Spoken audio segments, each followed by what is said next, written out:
یا ایھا الذین آمنوا اتقوا اللہ حق تقاتہ۔ اب یہاں پر ہمیں غور کرنا ہوگا کہ تقوی کی حقیقت کیا ہے۔ اگرچہ ہم آیت البر کے آخر میں پڑھ چکے ہیں اولئک الذین صدقوا واولئک هم المتقون،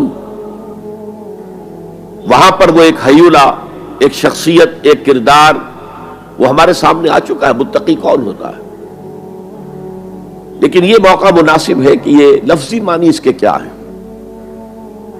عام طور پر جو ترجمہ کیا جاتا ہے اللہ سے ڈرو، یہ اچھا ترجمہ نہیں ہے، اور چونکہ اکثر و بیشتر لوگوں نے یہی ترجمہ کیا اور قرآن میں بار بار آتا ہے اتقوا اللہ اتقوا اللہ اتقوا اللہ، تو عیسائیوں کو یہ کہنے کا موقع ملا کہ قرآن زیادہ اللہ کے خوف پر زور دیتا ہے، جبکہ مسیح نے اور جو بائبل ہے وہ اللہ کی محبت پر زور دیتی ہے۔ اعتراض کرنے کا انہیں موقع مل گیا۔ خوف کا لفظ قرآن کا خود عربی زبان کا لفظ ہے، قرآن مجید میں بھی آیا ہے فَلَا تَخَافُوهُمْ وَخَافُونِي، تم ان سے نہ ڈرو، اپنے دشمنوں سے نہ ڈرو، مجھ سے ڈرو۔ خوف کا لفظ بھی ہے۔ یخافون یوما تتقلب فیہ القلوب والابصار، وہ ڈرتے رہتے ہیں اس دن کے تصور سے جس دن کے نگاہیں اور دل الٹ جائیں گے، قیامت کا دن، حشر کا دن۔ تو خوف کا لفظ قرآن میں ہے، عربی زبان کا لفظ ہے۔ تقوی کے معنی خوف نہیں ہے، تقوی کے لفظی معنی بچنا۔ دیکھیے وقا یقی وقایتن، اسے کہتے ہیں ثلاثی مجرد، اس میں معنی ہے وقا یقی وقایتن کے کسی کو بچانا۔ اور آپ بڑی آسانی سے یاد رکھ سکیں گے کہ جو ہماری دعا ہے، جو سورہ بقرہ میں حج کی دعاؤں کے ضمن میں اہم ترین دعا کی حیثیت سے مذکور ہے، ربنا آتنا فی الدنیا حسنۃ وفی الآخرۃ حسنۃ وقنا عذاب النار وقنا عذاب النار، اے اللہ ہمیں بچا آگ کے عذاب سے۔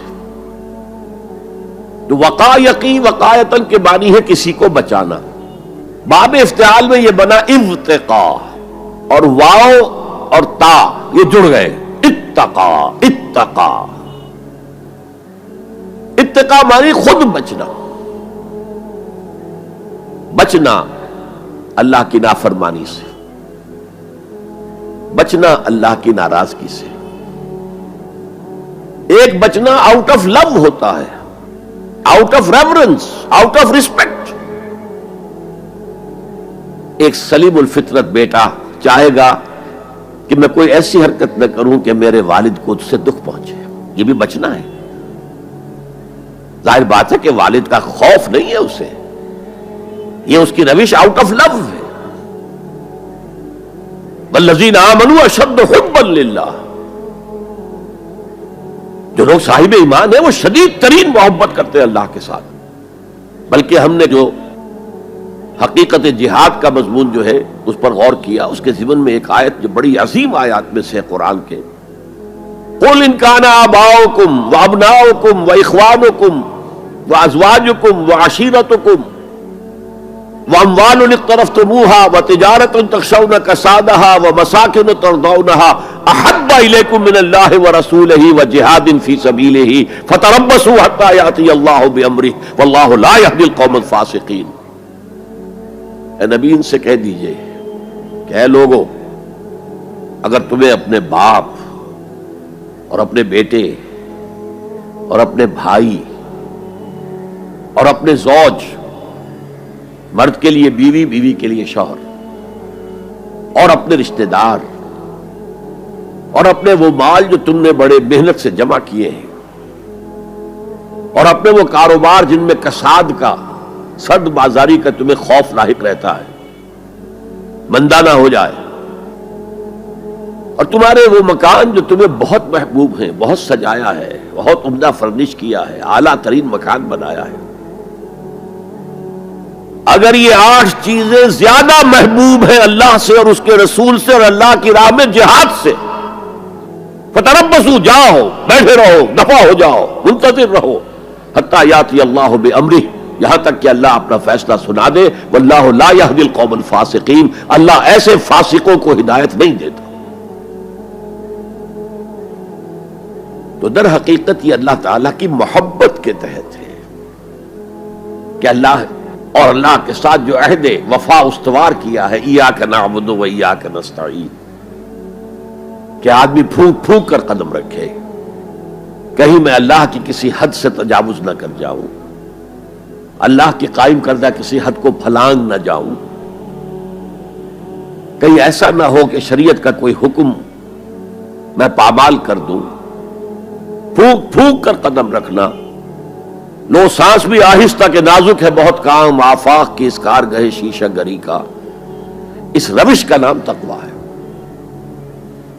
دنیا کا تقویٰ یہ ہے، آخرت کا تقویٰ یہ ہے آگ سے بچ جانا. نتیجہ ہے واتقوا النار الذی وقودها الناس والحجارہ، بچو اس آگ سے جس کا ایندھن بنیں گے انسان اور پتھر. یا ایھا الذین آمنوا قوا انفسکم واہلیکم نارا، اہل ایمان بچاؤ اپنے آپ کو اور اپنے اہل و عیال کو آگ سے. تو دنیا کا تقویٰ اور آخرت کا تقویٰ یہ ہے تقویٰ کے لفظی معنی. بلکہ اس میں اضافہ کروں کچھ. ایک دفعہ حضرت عمر فاروق رضی اللہ تعالی عنہ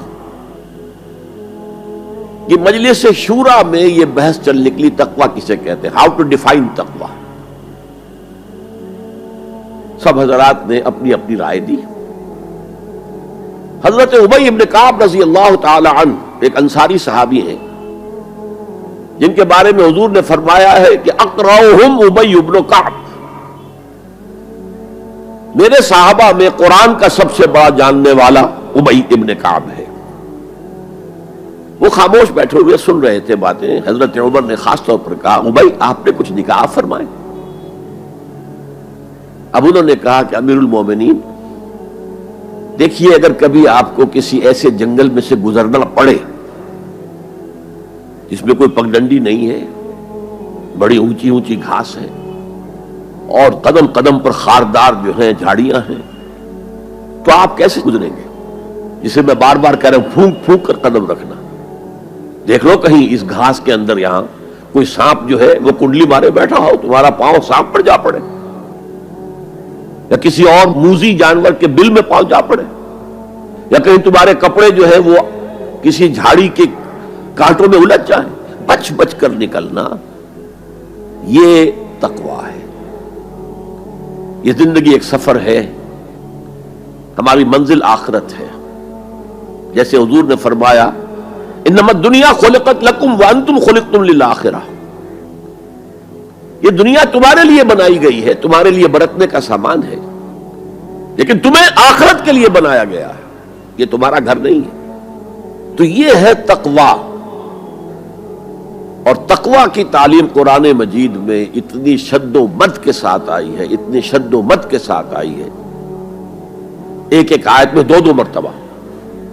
سورۃ النساء کی پہلی آیت یا ایھا الناس اتقوا ربکم الذی خلقکم من نفس واحدۃ وخلق منها زوجها وبث منهما رجالا کثیرا ونساء واتقوا اللہ الذی تساءلون به والارحام ان اللہ کان علیکم رقیبا. ایک آیت میں دو مرتبہ تقویٰ کا حکم. اے لوگوں، اے بنی آدم، اپنے اس رب کا تقویٰ اختیار کرو جس نے تمہیں ایک جان سے بنایا، اسی سے اس کا جوڑا بنایا اور ان سے کثیر تعداد میں مردوں اور عورتوں کو زمین میں پھیلا دیا. یہ 600-650 کروڑ جو انسان آج دنیا میں ہے، یہ سب کون ہے؟ آدم اور حوا کی نسل سے ہیں. پھر اسی آیت میں دوبارہ واتقوا اللہ الذی تساءلون به والارحام، تقویٰ اختیار کرو اس اللہ کا جس کا ایک دوسرے کو واسطہ دیتے ہو. کوئی سائل مانگتا ہے تو اللہ کے نام پر مانگتا ہے. تم بھی جا کر اپنے کسی عزیز سے یا دوست سے کہتے ہو کسی کام کے لیے بھائی یہ کام بہت ضروری ہے اللہ کے لیے جلد از جلد اس کام کو کر دو، واسطہ اللہ کا. یا جیسے کہ سورہ حشر میں ایک آیت میں دو دفعہ یا ایھا الذین آمنوا اتقوا اللہ ولتنظر نفس ما قدمت لغد واتقوا اللہ ان اللہ خبیر بما تعملون. اے ایمان والو، اللہ کا تقویٰ اختیار کرو اور دیکھو کل کے لیے کیا بھیج رہے ہو آگے. تمہارے اعمال جو جا رہے ہیں، جمع ہو رہے ہیں تمہارے نامہ اعمال میں، وہ اعمال کون سے ہیں، اچھے ہیں یا برے ہیں؟ اور اللہ کا تقوی اختیار کرو اور دیکھو، جان لو وہ تمہارے اعمال سے باخبر ہے، بے خبر نہیں ہے.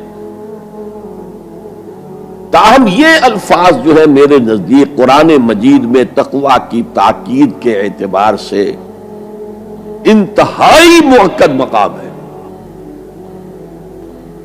جیسا کہ میں نے عرض کیا، صحابہ گھبرا گئے، حضور اللہ کے تقوی کا حق کون ادا کر سکتا؟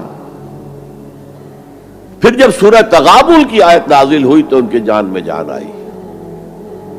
وہاں فرمایا گیا فاتقوا اللہ ما استطعتم، اللہ کا تقوی اختیار کرو جتنا بھی تمہارے حد استطاعت میں ہے، امکانی حد تک اللہ کا تقوی اختیار کرو. پھر جان میں جان آئی. آدمی اپنے مقدور بھر اپنی ہمت کے مطابق تو کام کر سکتا ہے، لیکن اللہ کا حق ادا کرنا یہ کیسے ممکن ہے؟